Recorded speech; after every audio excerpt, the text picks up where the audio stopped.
आप देख रहे हैं सिटी 24 न्यूज़ चैनल। સાબરકાંઠાના તલોદ કોંગ્રેસ કાર્યકર્તાઓ દ્વારા વિરોધ પ્રદર્શન કરવામાં આવ્યું। હાલના ચાલતા ખેડૂત વિરોધી કાયદાને લઈને આજે તલોદ ખાતે કોંગ્રેસ કાર્યકર્તાઓ દ્વારા વિરોધ કરવામાં આવી રહ્યો છે, ત્યારે તલોદ બજારો બંધ કરીને વેપારીઓએ સમર્થન આપ્યું હતું।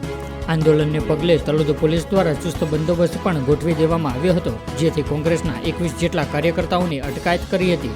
તલોદ માર્કેટિંગ યાર્ડમાં પણ ખેડૂતો ન આવતા માર્કેટિંગ યાર્ડ બંધ રહ્યું હતું। જ્યારે હાલ મગફળીનું ચાલી રહ્યું છે, ત્યારે 71 મેસેજ કરતા ખાલી 7 મગફળી લઈને આવ્યા હતા, જેથી તલોદ તાલુકાના ખેડૂતોએ ભારત બંધના એલાનમાં સમર્થન આપ્યું। જ્યારે કોંગ્રેસ કાર્યકર્તા દ્વારા જણાવ્યું કે દિલ્હી, હરિયાણા, પંજાબમાં ચાલતા ખેડૂતોના આંદોલનને સમર્થન આપી 3 કાળા કાયદા રદ કરવાની માંગ કરી હતી અને સાથે આ કાયદા રદ નહીં થાય તો ફરીવાર આંદોલનની ચીમકી પણ ઉચ્ચારી હતી, જેથી તલોદના નાના મોટા બજારો જેવા કે હરસોલ, તાજપુર, રોજડ બંધ રાખ્યા હતા અને ખેડૂતોને બંધના એલાનમાં સમર્થન આપ્યું હતું।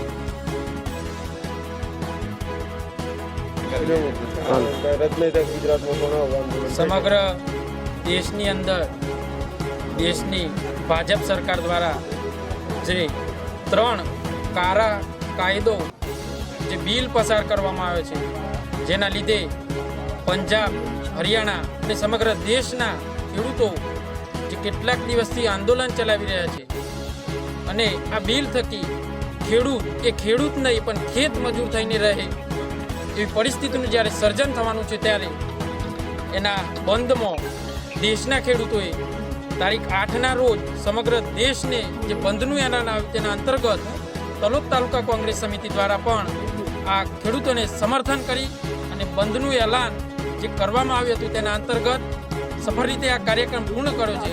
આ કાળા 3 બિલ, જેની અંદર પ્રથમ બિલમાં જે એપીએમસી માર્કેટો છે તેને તોડવાનું ષડયંત્ર સરકાર દ્વારા કરવામાં આવ્યું છે। જે એપીએમસી એ તૂટી જશે। જે એમએસપીની વાત છે કે સરકાર વાત કરી રહી છે કે એમએસપી ચાલુ રહેશે, પરંતુ કેમ સરકાર એ બિલમાં એ કાયદામાં એ ઉમેરો નથી કરતી કે એમએસપી ચાલુ રહેશે? આગામી સમયમાં એમએસપી રદ કરવાનું, તેમજ ખેડૂતોને પ્રાઇવેટાઇઝેશનના આધારે જે કંપનીઓ, મોટી કંપનીઓ ખેડૂતો પાસેથી માલ ખરીદશે અને જો કોઈ કંપની એ ઉઠાંતરી કરશે તો માત્ર ને માત્ર ખેડૂત ડીએમ, કલેક્ટર સુધી રજૂઆત કરી શકશે, કોર્ટના દરવાજા નહીં ખખડાઈ શકે। આવી બધી વાતો જે બિલની અંદર કરવામાં આવી છે, તેની સમગ્ર દેશ અને રાજ્યના ખેડૂતો જે વિરોધ કરી રહ્યા છે, તેના બંધના સમર્થનમાં આગામી સમયમાં ગુજરાતના ખેડૂતો પણ આને વખોડે છે અને આગામી સમયમાં જો આ કાળો કાયદો સરકાર દ્વારા પાછો નહીં લેવામાં આવે તો આગામી સમયમાં ખૂબ મોટા પ્રમાણમાં આનો વિરોધ કરી સરકારનો સામનો કરવામાં આવશે।